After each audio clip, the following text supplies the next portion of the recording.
یہاں پر بنیادی طور پر سوالوں کی پرورش ہوتی ہے۔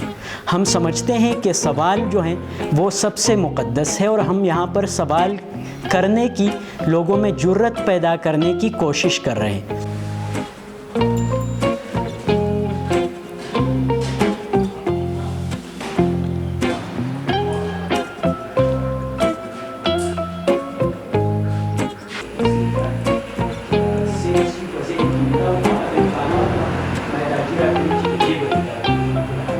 یہاں پہ جب پانوس لائبریری نہیں تھی تو ہمارے لیے کتابیں ڈھونڈنا بہت مشکل ہوتا تھا۔ ہم سوات اور پشاور سے منگواتے تھے، لیکن شبنم صاحب نے ہمیں یہ پلیٹ فارم پرووائڈ کیا کہ ادھر ہم مفت کتابیں پڑھتے بھی ہیں اور گھر بھی لے کے جاتے ہیں۔ ویسے کتابیں تو میں گھر میں بھی پڑھ سکتا ہوں، لیکن یہاں آنے کا ایک مقصد یہ ہے کہ یہاں اس لائبریری میں کم از کم 3000 سے زیادہ کتابیں موجود ہوتے ہیں، اور باقی جو ہمارے ساتھی ہوتے ہیں وہ یہاں مختلف موضوعاتوں پر ڈسکشن کرتے ہیں، جس میں ہمیں بہت کچھ سیکھنے کو ملتا ہے۔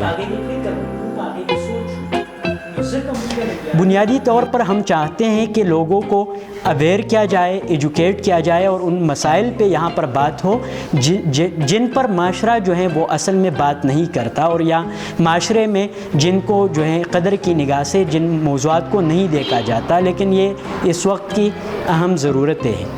تو اس وجہ سے ہم نے مکالمہ کے نام سے یہاں پر ڈسکشنز کا آغاز کیا۔